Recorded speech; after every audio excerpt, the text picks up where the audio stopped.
First and foremost, thank you so much for having me speak at this conference. I was a little nervous because this is an admins conference and I'm a security person.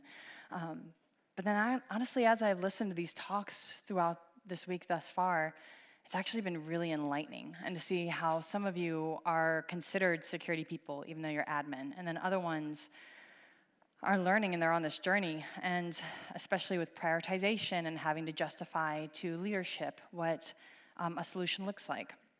And so I'm really hopeful that you'll be able to pull even a small nugget of wisdom from anything that we go over, even though it's very security focused. What I'm going to cover is essentially MITRE ATT&CK. So for those of you that don't know it, that's okay. Out of curiosity, who in this audience knows what MITRE ATT&CK is? Oh, wow, there's actually I'm impressed. That's awesome. All right. So this one is actually themed Choose Your Own MITRE ATT&CK Adventure. It's because we're going to go over different fields within security on how to use MITRE ATT&CK. Specifically, we're going to use a case study, which is called OceanLotus, which is actually a threat actor that is known. We'll get into that later. But we chose a threat actor for a case study to keep things interesting. So a little bit about me. My name is Kat Self, as I was introduced. I started off my career as a professional artist. I'm here, so that kind of tells you how great that went. I then decided to jump from being a professional artist to let's just go join the military.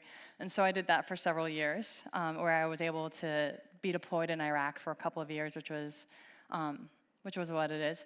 And then I decided to get out of the military, and I was like, you know what? I'm going to get into cybersecurity, because that's a logical next step.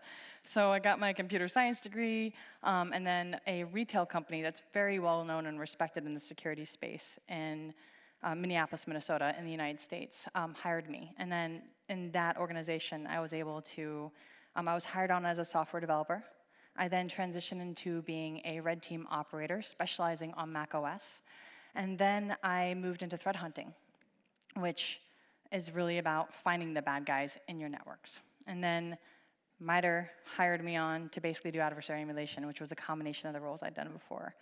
And I'm now the lead of macOS. So, and what we're about to go over, my role in that is everything that's touching macOS and Linux, I'm responsible for maintaining and updating.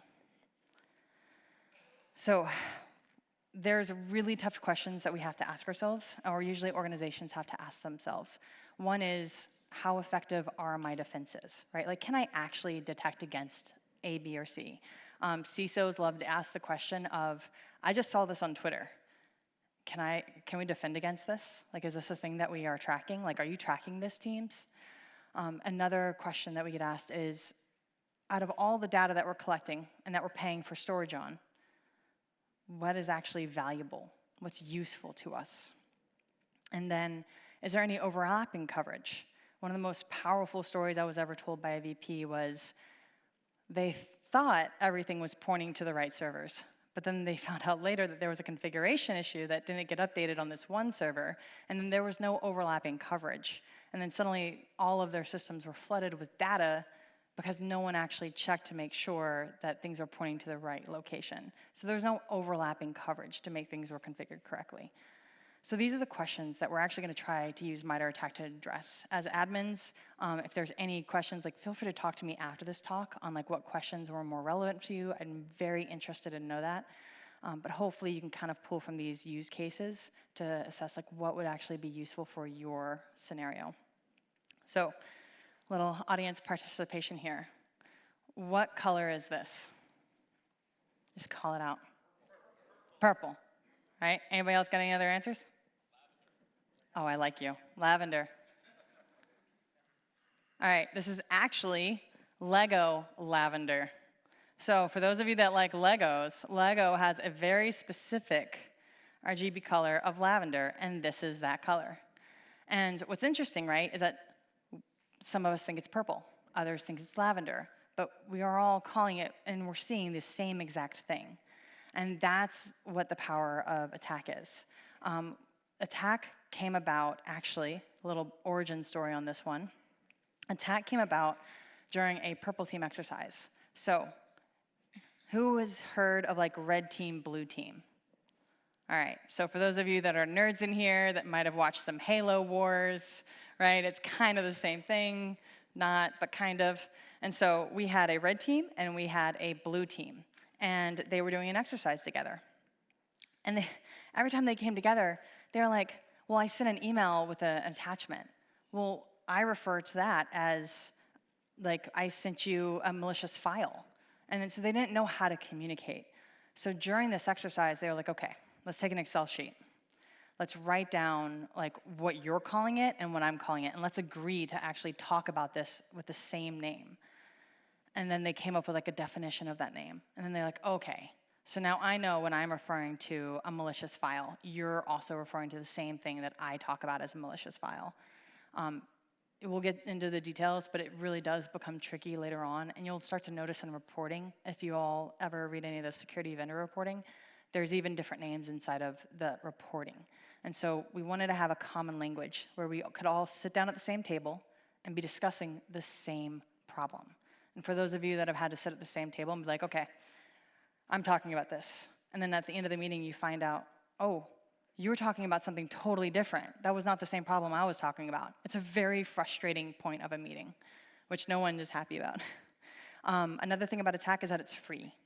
We don't profit off of it. It's something that we do, we provide, and it's very community driven. So a lot of the talks that I do are usually for communities to be able to help them implement it, give them training through these presentations. But the information on there is usually submitted by professionals, by people that are just doing passion projects or research, and they're like, hey, I found this thing, or threat hunters that are in an organization.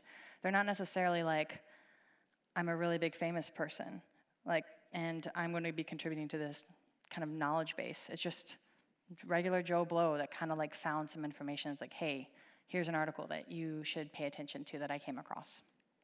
Last thing is that it's also globally accessible. So we're here in Sweden. We try to make the language, it's all in English, but we try to make that to where it'll be easily translated, no matter where you access that at what point in the world. So a little bit about it.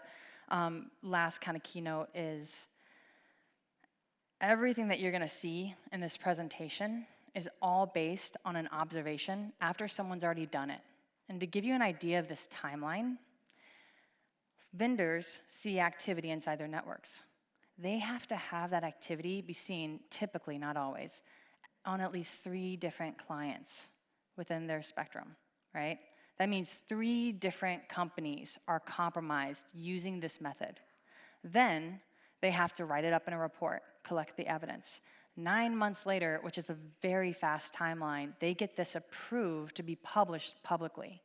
So everything that you're looking at that we're about to go over has not only been done and implemented and reported on, it has had that type of tight timeline on publication. And so if it's been in there since, if it was reported on in 2017, that means the activity was probably seen in 2015 and then not finally reported until 2017. So everything that's in here is real world observations, which kind of hints at the priority that we should be paying attention to it. So this is David Bianco's Pyramid of Pain. For those of you that are not in security, I don't expect you to know this. For those of you that are, this is essentially what it means for if we make a change in our system, in our configurations, in the way that we do things, in our process flow, this is how much pain it causes the adversary when they're trying to conduct operations on our hosts. Now, here's an example. Let's say, like, I am a coffee drinker. I'm a die-hard coffee drinker. I have my Death Wish coffee. I have my French press. I travel with it. It's in my room. And that is what I drink every single morning, an entire French press of Death Wish. If you told me I had to change out my French press, well, that's annoying, right? But I can do it, right? It's a tool at the end of the day, right? So, like, things like hashes, things like IP addresses, these are things that are very easy for us to change, especially for those of us that have done blogs. These are things that we just subscribe to. It starts to get more annoying when we're starting to have it paying attention to the mess that we make.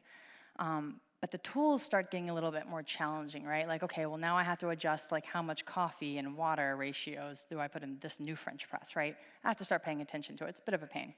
But if you suddenly told me I had to switch from coffee to tea is going to be a bad day for anyone that interacts with me.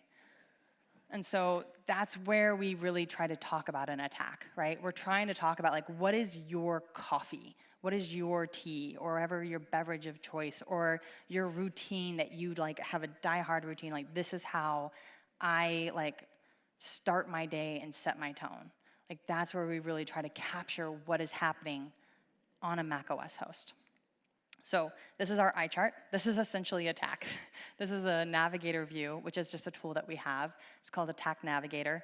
It's on GitHub, and it just takes all of the attack techniques using a back-end component called Sticks, where it then renders it into this display, which basically is an Excel spreadsheet. Because what we found is, at the core, data analysis, right? We need to be able to have something in a very simplified CSV kind of format. So that way we can take it, ingest it, manipulate it, and make it work for us.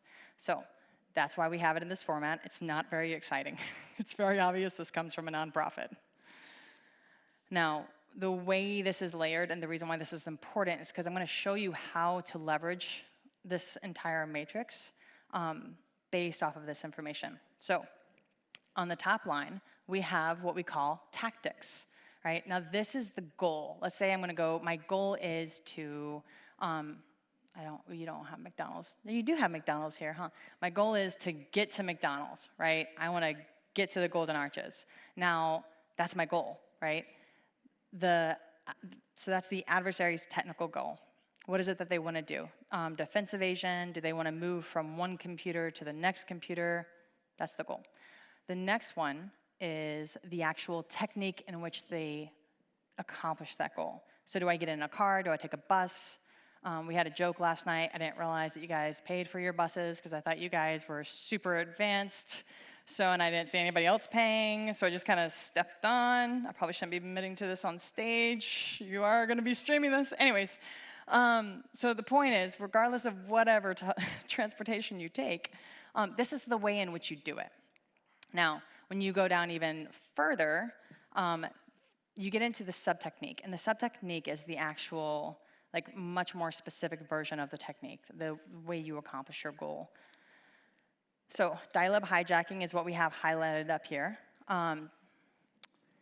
This is essentially for software developers. I'm trying to think of how to frame this. For software developers, let's say my macOS version has changed. Well, I want to be able to update certain things without having to ship them with it. I also want to include certain dilibs. I might not want to include those dilibs in later versions. I don't want to have 17 files that they're not needed anymore, right? So what you can do is called weak linking for dilibs. And what that allows the application to do is load dilibs at runtime, and then it'll execute those dilibs for you if it has a key value pair inside of its configuration file.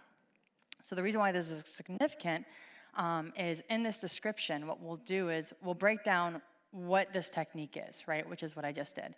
Then we'll break down that technique via the adversary's perspective. So if I'm a bad guy doing naughty things on your computer, how do I accomplish that from a technical perspective? And so in this case, I would see your configuration file. I'd then install my own plist in the location that it's going to be expecting. And then your application now, when it executes and runs by the user, will naturally load my dilib file and ignore whatever else is there. Or you might not have anything there, but it'll load it because it's told that if it sees this, it loads and executes it. And then I have execution on your host.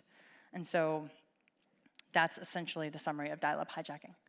Now, we break this down. Every single thing in attack is based on open source reporting or a very valid nod from someone that we know sees this. But for the description, we really try to give you useful resources. So Patrick Wardle was on the stage last night. This is one of his citations from his book, The Art of Malware. We'll use anything from YouTube videos, because a lot of intelligence people will actually use a video because it's harder to cite. Tricky thing about Intel, once you put that information out there, that means the bad guys also know they're tracking that information. So it's a bit of an information game. So a lot of them will do videos. So we'll also post videos up there. We'll have books cited. Usually we've done our due diligence on a lot of this research, so we verify that the citations are coming from valuable resources, so you can actually rely upon that. But if you wanted to do a deeper dive into something, it's cited. So digging down deeper into this, we have procedure examples. Now, this is what actually happened on the macOS host. So for those of you that are admins, if you were like, do I have this in my environment? Like, this is where you would go and find that. This is what's actually been run and observed in the wild. And then we'll also usually cite that as well, where you can find the report and you can dig deeper into that. In this case, Empire actually has an entire module that will go through every application inside of a folder looking for this weak linkage, and then it'll just inject into them for you. So we also provide detection notes. It is not all gloom and doom. These are just kind of like ideas. I've really tried to go through and add some hunting ideas, which we'll get into. But we also provide a little bit of references as well as these on different ways other people have tried to go about capturing the solution to this problem. And then the references. So everything that's cited in there, a lot of CTI professionals will just go through and they'll look at the references and then pull those and go to the direct reports. But this is where you can find the citations. And then the last portion of this is we have metadata on every technique. And the reason why this is significant is because you'll actually find that we'll use this in later techniques. Back to that data analysis, knowing what platform something runs on, knowing what, like sometimes things fall under defense evasion, but they also might fall under execution or persistence. Also finding like what the data sources are. Like, where does this live on my system? Like, that's a thing that we have to be able to answer so we can go find it. So for macOS, attack was primarily known for Windows. But for macOS, these are just some challenges and considerations that we've had to have. Probably the biggest one is it's really hard to represent the bypassing of hardware security with Apple, especially since they like to do a lot of mic drops and like, hey, we just changed everything yet again, unapologetically, which I also appreciate. So it's kind of a love-hate relationship. Opt-in programs, right? So not every program has to be sandboxed, which is a whole thing. I was talking with someone the other night about an app that was actually more of a file system, and then they slowly transitioned over to being the proper app that Apple wants them to run in their environment. You know, Patrick Wardle actually made a cool comment last night, and there's a lot of lack of documentation. That documentation is usually forced to come out in some of the awesome talks here. I know Rich has a ton of documentation on his blog. Like, there's actually several people here that have their own blogs. It's interesting with the Apple community that we've actually really put the responsibility on our community to really come up with a lot of the documentation for what these different systems do. And one of the things that was pointed out last night was the fact that, okay, well, we can go to, even though there's no documentation, let me go to their logging and see what their logging says. Or let me go reverse it and then pull out this one specific function call and then go look up that underneath the developer's information. So there's a lot of lack of documentation here. And the way that makes it hard for us in attack is that we don't get to reference much for you. So there's a lot of word of mouth, which is not really fun when you're trying to like prove to leadership why you should care. So our use case for what we're going to go through today is OceanLotus. OceanLotus is a Vietnam-based adversary. They've been confirmed this by at least 3 or 4 vendors. They've been active since about 2012. They were first reported on by the Chinese, since the Chinese were pretty much their main targets for a little bit. But they've been known to go after hospitality. They've been known to go after, like, essentially aligned with Vietnamese interests. So there was an entire campaign that they did where they wanted to improve their manufacturing for cars. And so there was a campaign around the manufacturing of cars. They're known for USBs. The thing about OceanLotus that's actually really cool is they're very, very targeted. So I was talking to some researchers last week, and they have to genuinely look really hard for OceanLotus because OceanLotus will take one person, and that's the only person that they care about. And you won't see their malware on any other machine unless they want you to. And so when you have a highly targeted attack, it makes it much harder with reporting, right? So we chose these guys because they've actually been operating on Mac reportedly since about 2012 or 2015. That was when they were first reported on to have malware on macOS. And we'll get to this in the adversary emulation section, but it's actually pretty cool because they're using the same implant that they developed in 2017, supposedly to this day, without changing. So here's what we're going to cover. We're going to cover cyber threat intelligence, how you would use this for that, threat hunting, adversary emulation, and threat assessment and engineering. So these are essentially 4 deep dives in security. Right? Security covers a lot. I usually relate this to healthcare, where you're kind of like, you can't just be like, hey, here's a vitamin and an ibuprofen, go home and have a good time. Like, there's a lot of facets to this, right? Just like I'm sure there is in the admin field. So hopefully you all will be able to take this with your lens and be like, okay, maybe this isn't, like, this sounds like a threat hunting kind of job, not necessarily an admin job. So hopefully, if anything, this kind of empowers you to recognize like when something might fall into one of these buckets, or when you can use one of these buckets to be able to pull a tool to help you validate something, prioritize it for leadership, or just communicate a different message in general. I chose these pictures because I thought stock photos were lame.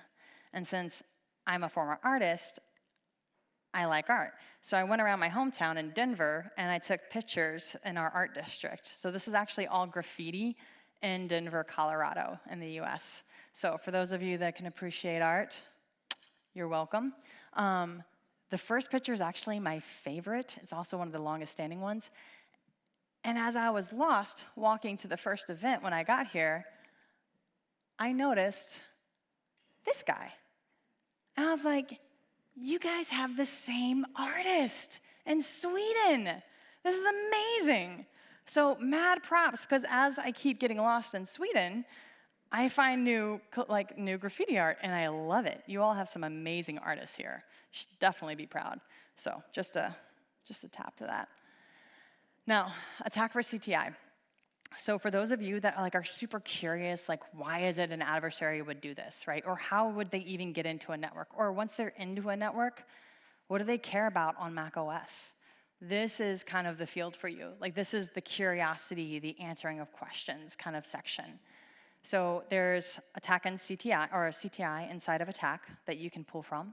There's going to be, how do you pull CTI from external or paid sources of reporting, right? So for some of you might have vendor subscriptions that you can have access to, be like, this is interesting, what's going on? Like, you can pull from there. And then also, for those of you that like to tinker, you can also pull CTI from pulling down your own samples and then being able to map it to attack. So since we're using OceanLotus as our case study, we chose to do, you can go to this group page. One thing that's kind of huge on security is you can't care about everything. Otherwise, you care about nothing. So you have to pick and choose. And for us, what we decided to start with was this group, right? Now, for normal organizations, you have your own, threat modeling is an entirely different topic. You pick what you want to care about. But when in doubt, start with one vertice. In our case, we chose the group of OceanLotus. So you can go here. You'll find that we actually give you a brief description. We do try to make these concise so you know who they are and why you should care. But you'll also notice that as these groups will continue on, I don't know, for those of you that have heard of CrowdStrike's Wizard Spider, and then you have Fancy Bear and all these other names. And then other vendors, suddenly you'll hear APT32 and APT1. This is kind of the one location you should be able to find the common names between what everyone calls it, right? Because at the end of the day, we're a common language. So in this case, at the bottom, you'll see these are the other names this group is known by. Mandiant was the first one that we captured in reporting. So that was the one that we put up there, was the name that they gave them. But later we found that the Chinese were actually the first reporters, and they had named it OceanLotus, so we added that report as well.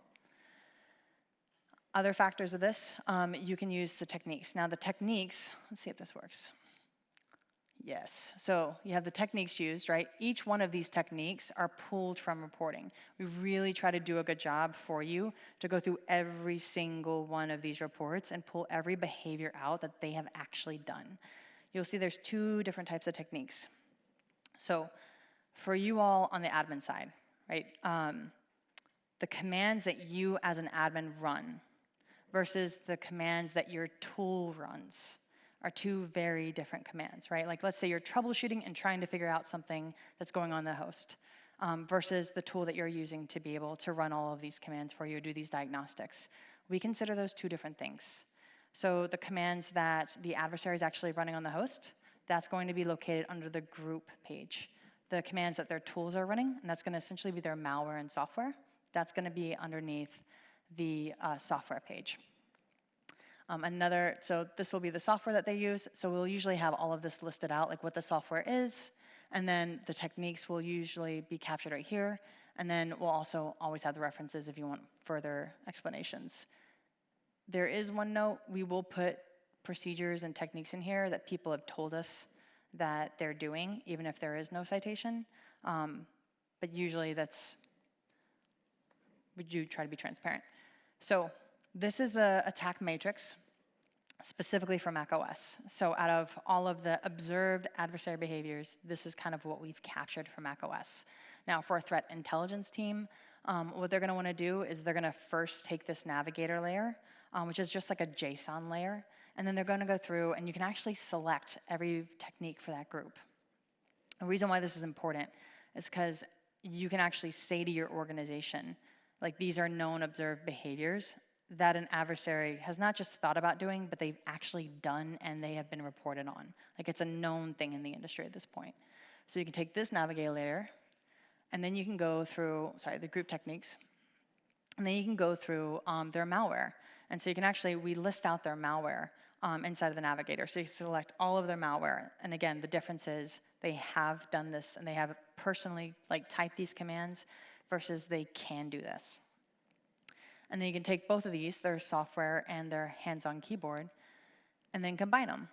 And then when you combine them, you'll see you have OceanLotus, hands-on keyboard, and then you have their software, and then you can intersect where they've covered both of them.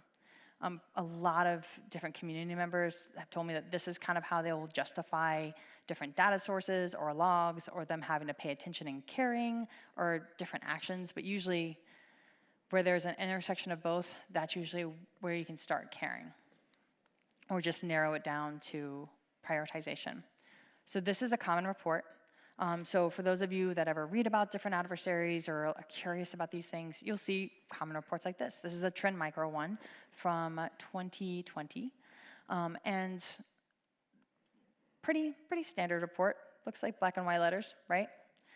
But when you're actually reading it and you're reading it with the lens of attack, all of these are separate behaviors that are actually captured in attack. So when we're talking about that language translation, right? These are the behaviors that adversary is doing.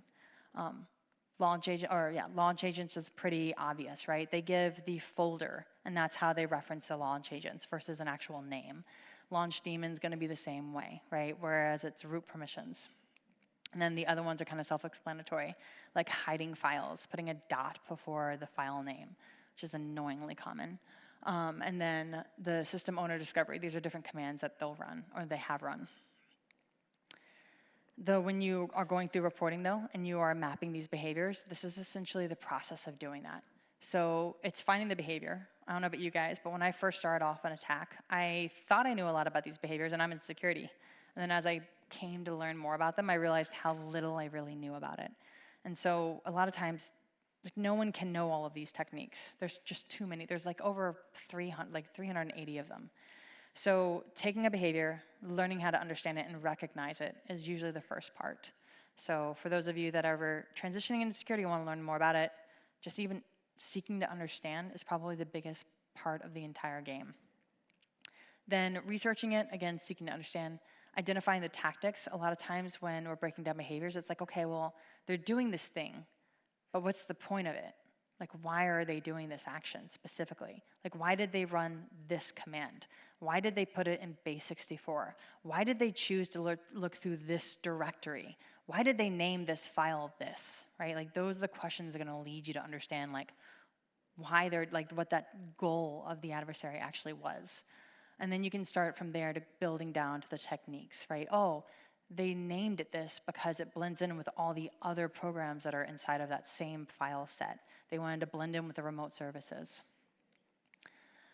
Then another way to be able to actually map reporting is by using your own internal reporting. So several companies, you'll usually have an incident response team. Every incident response team tends to have case notes, whether they're benign or they're very in-depth. When I worked at Target, we had, just for legal reasons, we had to have documented case notes of every incident that hit an alert. And what we would do is we would use that incident case for legal cases usually. So if there was any type of warnings of insider threat, I think there's one of the vendors out there that handles insider threat, all of those alerts would fire, and then there would have to be an investigation. But that investigation is actually gold for understanding like what's actually happening, because sometimes it's not just a coin miner getting launched. Other reports are going to be your in-depth technical reports. Threat hunting reports are actually huge because there's a lot that you'll learn about your systems by just taking the action of actually sitting down, pulling logs, and looking at them with different hypotheses. Honeypot reports are probably one of my favorites. Binary analysis is by far the bread and butter of most reporting that you're pulling for your own organization. So this is actually a file that we pulled down from VirusTotal that OceanLotus uses. So OceanLotus is really known for using bash scripts. So I want to say like 2018, they started transitioning from just running a binary to actually using a bash script to launch their binary and set up their environment. So for ease of time, we just loaded their binary rather than popping something in the Ghidra for you. So if you look at, I know this is super tiny, I don't fully expect you to read this, so I'll tell you what it is, but we actually went through and took this bash script and then mapped this to attack. So as you can tell by the shebang, this is a command scripting interpreter. As you go through it more, obfuscated files, so a lot of times what adversaries will do is they'll take their actual shell code and they'll pop it into their bash script as a base64 encoded blob. And what that allows them to do is to be able to take that base64 and then like load it into memory, or be able to pull it out and then make it its own executable file and then execute that file. So it's just a way to transport things.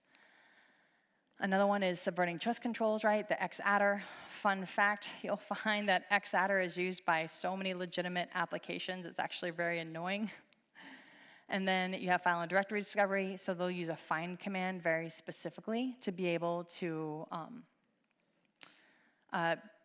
so they'll use a find command to be able to find different files, make sure that their file is there, and also change the permissions. And then deobfuscating code, they obviously have to now deobfuscate the code that they have in their file and then export it.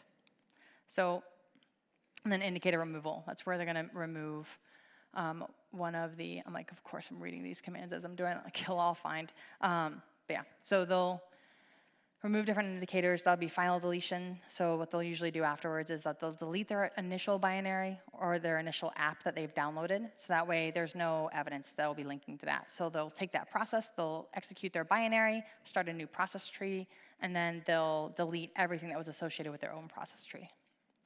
So threat hunting. So that essentially was the intel, right? Those are the different ways that you can pull information from open source information. You can pull down binaries and analyze them. You can take paid reporting that you're going to get from vendors, and then you can actually look at your own internal logs and systems that you all have. Threat hunting is all about finding what's past the cracks. So for those of you that are really big into like, well, I have a detection team, they're good. Like, we have detection for that. We're fine, we don't need to do anything. That's great. Threat hunting doesn't care about that. It's not a, you're wrong if you have to threat hunt. Threat hunting is much more about, let's just let's have the suspended disbelief. Like, what happens if they did get through? Like, let's just take a look-see. And that's really where threat hunting shines. Like, no findings is a good thing, but not looking is not necessarily a great answer. So there's a great quote that I got from one of my trainings, and it was, everything is hidden until you look for it. And I feel like threat hunting is a really great way to kind of shine light onto that. So we'll use, you can use attack for hunting specifically. We'll go over combining external resources with attack, and then also building out use cases for attack. So using this same diagram, this diagram actually gets a lot of use for as simple as it is, but usually the most simple things are actually the most powerful and versatile. But in our case, we're going to take this one column. I had a friend that I used to do threat hunting with, and he loved what he called the auto runs hunt. He was like, everything has to persist. That's all I care about. How is it persisting in my environment? That's all I really want to pay attention to. Just tell me where to look, and that's where I'll look. So he did hunts almost every month on just auto runs. And auto runs, essentially, are the macOS version of the daemon, the launch agents, the login items. There's several more different variations that we've captured in attack here. But that's essentially like what happens on boot. Like RC scripts, those are another auto run. So we would go down the list and be like, okay, I want to know all of the files associated that will automatically run upon either user login or system boot. And so we would pick that column in that topic to actually hunt on. And then we would go through and be like, okay, well, what are the data sources for that? And the fun thing about data sources is that usually will determine if your hunt's going to go anywhere or not. So there were several hunts that we would have where I'd walk into the room, and then it would be like, we didn't have the right logs.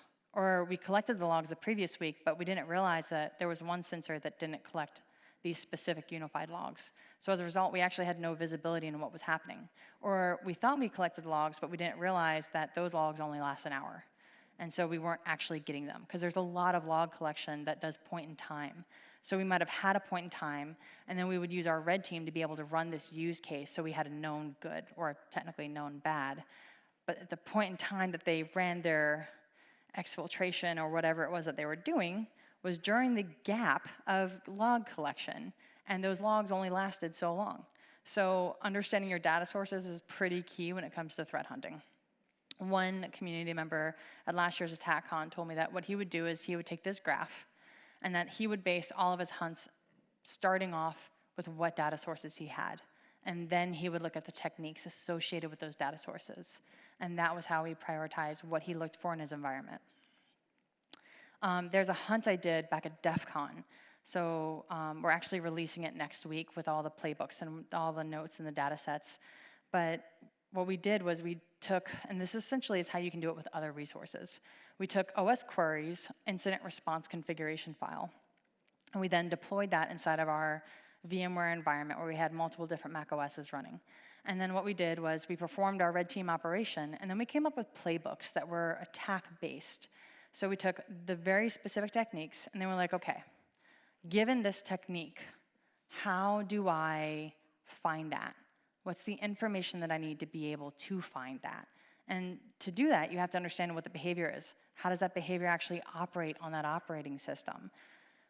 And maybe, like, what do I have to do in order to be able to accomplish that task? So if I wanted to hunt on launch agents, well, what are the commands that have to happen before? I'm probably going to have a file to be able to drop in there. That means that there's going to be a file write somewhere. Well, I'm also probably going to have permissions to that specific folder. Well, that gives me a different class and segregation of like where I need to be looking for what processes would have access to that. So there's certain things, like if you're an organization that doesn't even have that folder in existence on default users' accounts, that means someone's probably going to be making that folder, which is its own identifier in and of itself. So we came up with this. We based it off of one technique, and then would start coming up with use cases for this. And those use cases are actually pulled from attack procedures. So what you can do is you can actually go into the attack page and then look at each procedure to see what's actually been done in the environment. And then we just mapped all of this together. So another use case is back to the procedures. You can also, so we'll list out some procedures, but there's always more. Like there's only so much that we can kind of contain an attack. So that's where those references come in really very helpful. So you can use those references to be able to find like, okay, well, what other ways did they use this technique? Or what were some predecessing like commands that they had to run prior to this? Like that's where this information will get answers, is through those references. So building out use cases is probably one of the biggest things for hunting, because you come up with a hypothesis of, I think this is happening based off of this, and I can find it here. And then you slowly work through finding that. What does that look like in your environment? But you have to have the use cases to be able to know what questions to even ask. And if those are based off of what's actually happened in the real world, all the better. So these are some resources. I'll definitely be releasing these slides for you guys to have the links. But there's actually a white paper that goes into really good detail about how to hunt on techniques. Red Canary has atomic testing. These are super helpful if you're doing isolated, like verified true, like this is not good kind of thing, where you want to run it and then you want to go and find it. that can be really telling on what data sources you don't have that you might think you have. Jaron Bradley's ESF Playground, if you want to do hunting and you want to see what events are actually triggered from the ESF for those actual behaviors, that's a great tool. David Bianco has awesome playbooks just in general to be able to give you a concept to take and then run with it. And then Hunt for Red Apples will be released next week. So adversary emulation. This is my bread and butter. This is pretty much the land that I live in, which is AKA malware development. So when you're testing, trying to make this useful for your organization, what this really looks like is not everyone has an incredible red team that can just drop in and then own the entire network, right? They're very expensive. So most people don't necessarily have an incredible hacking organization within their organization. So most policies expect you to have one pen test every year or through some indeterminate amount of time. In the meantime, what can other organizations do, right? And that is where atomic testing really comes to shine. So where you can actually take one technique, and then you can actually figure out, like, well, what does this look like in my environment? Like, that is where adversary emulation is really useful, is instead of pretending like it'll never happen, like allowing yourself the courage to be able to face, well, what does it look like if it did? And then allowing yourself to kind of face the results of that, which can be really helpful in figuring out where you have gaps in your environment. So in this case, we chose shared modules, which is a technique that is going to be released at the end of this month for macOS specifically, from the research that I've done on OceanLotus. And this is where essentially those dilib files, right? So we talked about dilib hijacking. There's another way that you can actually design software properly, and that is through loading dilibs as shared modules. This is very common behavior on Linux with shared objects. It's also the hotness right now for all Linux malware. But OceanLotus loves shared objects. They have actually been doing it since 2017 in reporting, but no one caught it. And then no one expanded upon it since.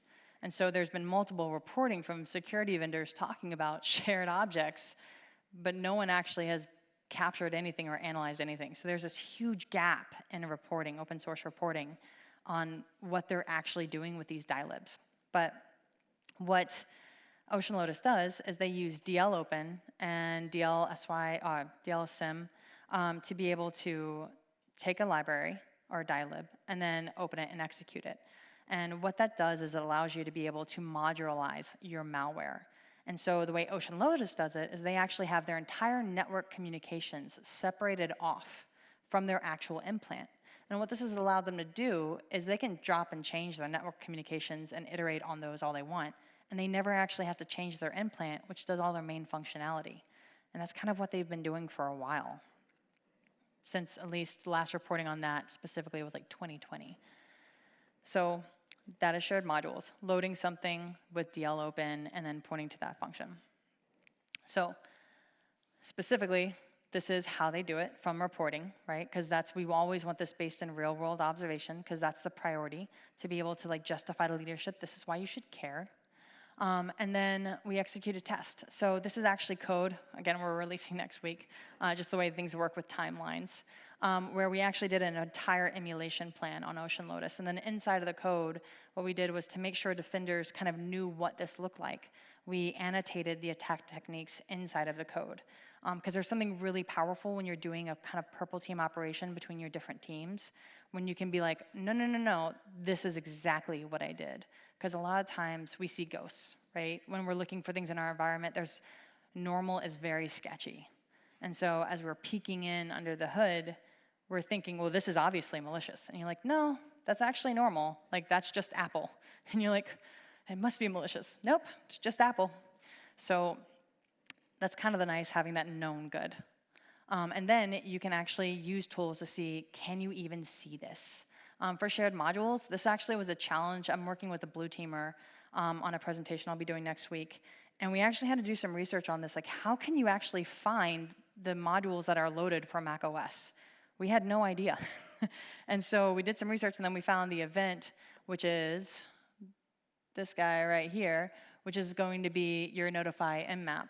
They're like, oh, this actually shows you what dilib was loaded. And so we're still doing research on like what's the best version of that, because it's great in a nice, isolated, clean environment. But the moment you take events and any type of detection and you pop it into 10,000 computers, it's a very different story. But atomic testing this is one way to do adversary emulation. Another way is, again, pulling from this, is being able to use this as your priority chart, right, where those overlaps happen. And then this kind of allows your red team to build on those atomic tests. And then once that coverage is kind of to satisfaction, then you get to move to the funnest part, which is, sorry, I forgot I had this ordered differently. But you can also expand on this. So if you have techniques and you don't know what atomic tests to run, you can actually go and pull from the procedures from different reports. Like Sentinel-1 has a great one where they've actually gone through different in the wild examples, and they've actually where you can copy and paste the actual procedure that they actually run, which is just the command in some cases. But this will allow you to be able to test things in your actual environment to see what happens. Now, my personal favorite is actually building out full emulation plans.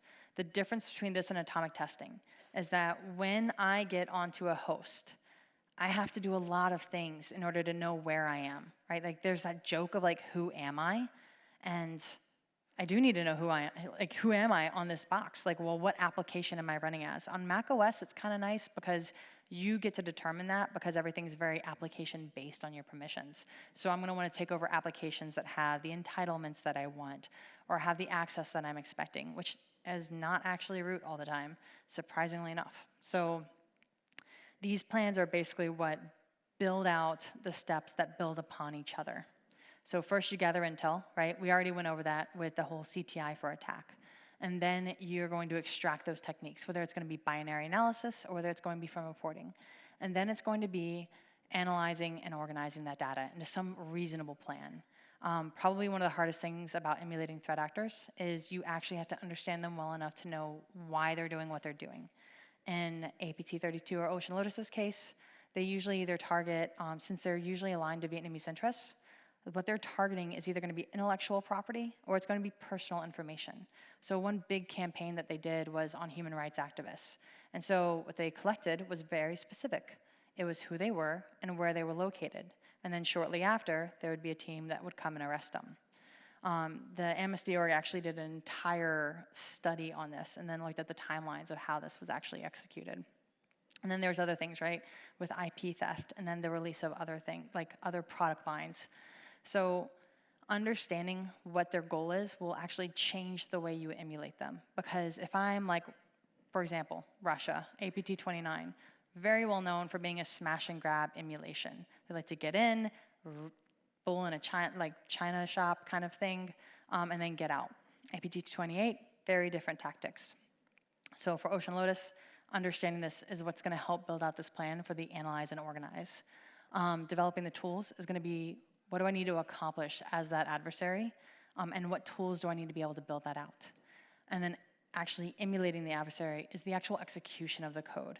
So to give you an example of what this looks like, we're going to take this bash script, right? So all of these techniques, all of these, the power of attack isn't isolated into one team's usage. The power of it is actually the collaboration of how all of this information comes together and being able to see it from multiple perspectives at once. It's kind of dry in its own individual, siloed sector, but when you see the complexity, it actually becomes quite fascinating. And in this case, pulling this script down, doing this analysis, lets me know as an adversary engineer what I need to care about, because I only have so much development time. So I'll use binary analysis like this from the CTI team, and then I'll set up my phases. So your first phase is always going to be, what do I need to even start? The phase 2 is usually going to be the meat of it, where you're going to have, all right, I got on my host, now what do I do? And then your phase 3 is going to be the mission that you're usually going to accomplish. There's a bunch of different models for this. This is just one that we happen to have for attack to kind of make things easier for you, especially if you're starting out. But there really is no wrong way. Mandiant has the attacker lifecycle. Lockheed Martin has the kill chain, all work. So this is the emulation that we did for OceanLotus that will be in code release next week. This is kind of like a snapshot of phase 2. So we start out on our little macOS host. H. Potter. You can assume what that stands for. No copyrights needed. They drop an app because they're very well known for dropping applications or zip files. The zip file actually launches a bash script, which, fun fact, I didn't realize how significant that was because I didn't realize they were even talking about the same implant with the way it was reported. And then I realized the reason why they moved to bash scripts, and I think I said this earlier, was it didn't matter what version of macOS they were running anymore. Like, it would just kind of bypass everything. And then when I talked to my detection engineer, I was like, how are they getting away with this? How are they getting away with being able to run a bash script, set up the entire environment, and then launch their application as if nothing happened? And she was like, because every developer tool does that in our environment. Like, case in point, Chrome uses Xadder to remove its quarantine attribute, and uses bash scripts to set up its own environment. Every single application has gone to this route of, well, I'm going to drop a bash script and then just clear up all the stuff that Apple's making me do so I can just make my application run. And so as a result, our adversaries have also taken note of this, and then they've also done this. And this is a prime example, because after 2018, this is the exact adoption method that they've taken. So after that, they drop a plist file, which is their launch agent persistence. They also drop 2 files with that base 64 encoded blurb that we talked about. One is going to be their network communications, and the other one's going to be actual implant that's executing things. And they do this, and they also deploy their nice little Word document from the temp folder because we don't want the user to think that they didn't get to open their Word document, right? So after that, it connects with SSH files. Because I don't know about you guys, but I don't really have any. I mean, I'm not going to fully admit to this, but it's a very common practice for developers not necessarily to have password-protected SSH keys and to connect to known hosts all the time. And so with that, you can easily check your known host file. And if you have SSH keys located on your Mac, then you can easily find those too, and especially if you're executing as the user, which you are. And you can easily connect to those other boxes via those SSH keys. So there wasn't a ton of reporting specifically on that step, and so we inferred that from actually another report of what they usually do on Windows, and then that's where we got those techniques from. And then the scenario continues on because it's a full Linux and macOS scenario. But that's kind of an idea of like, this is what we would launch in the environment if we wanted to be able to build on these one by one. And then at the bottom, we provide the attack techniques, which is also in cold. There's actually a lot more techniques here. But these are kind of the highlights because, again, you can't care about everything, right? So we tried to pick ones that these are the ones that you should at least care about because they're done, they're common to this adversary, and they overlap on both of those things, right? The group and the software. And so these are some tools that you can use for atomic red teaming, for adversary emulation. Caldera is, these are all free. I'm a really big fan of free, personally. So these are all free. Atomic red team testing is going to be from Red Canary. MITRE Caldera is another emulation tool where you can kind of run things in an automated fashion. And the CTID library is the project that I work on where I develop malware for it based on different adversaries. So our last section is assessment engineering. And this is essentially how everything really comes together. And what that looks like is the questions, and I actually really appreciated one of the presentations before because the way you engage with other teams is extremely important. And the thing that I definitely want to stress here is that each team, the threat hunters, the adversary emulation engineers, your CTI team, they all have different roles, even your assessment and engineering. And those roles should absolutely be respected for the specialties that they are. Because assuming one person can do all of it is just unfair. No one can know all of these disciplines. So hopefully, if anything you've gotten out of this presentation, it's understanding how deep each one of these vertices really go. And you can go so much deeper. Attack is just one of the tools leveraged to be able to kind of give you a peek inside and a starting point of what that looks like. But the way these come together is this. You start out back with this priority from the threat intel team. And then you go into your threat hunting team. So if you have a threat hunting team that's done hunts, this is going to be where your data sources are validated, right? Because they were using the use cases. We can see this. Like, the ability to answer the question of, can you see it, is actually really important. And then you have the overlap between what you actually have visibility into and what Intel is actually telling you you should care about, because this is what's very much seen in the in the industry. And then you have what you can validate with adversary emulation. And this is where you can do that atomic testing or those emulation plans. And now, where to improve, right? Because we don't want to be doomsayers. So how do you know what to improve? You can start off with the things that you think are the biggest hits. Command scripting interpreter is really big, credential dumping, gatekeeper bypass. But these are also very, very noisy. So another approach might be, well, what do you already have collections on? Like, let's base this from the data perspective, right? What do I already have in my environment? Well, then I can definitely look at file and directory discovery and browser extensions, right? Like, how are these leveraged by the adversary? And then building detections based off of that. And then we can go to launch agents and launch daemons, right? We know that they use these every single time. It's like still rocking it from 2010 kind of thing. So we obviously will get a lot of bang for our buck if we prioritize this. And then because the CISO will usually come down with some type of tasking, data for impact is kind of a big thing, right? Ransomware. Our industry is riddled with it right now. So the key is being intentional about the improvements. Maybe it's a new detection, maybe it's a new data source, maybe it's a gap, maybe it's a gap that shouldn't be closed, right? I can't care about everything. And so what's a risk that I'm willing to accept? And that can be like third-party software. Maybe I just accept that risk. But either way, always validate whatever changes you do make. And then, again, be intentional about those improvements. Tackling phishing with user training might be a start. And then execution flow. Yep, that's a tool that we need to go find and outsource for. And then for the supply chain compromise, we just can't care about that right now. We have to outsource this specifically.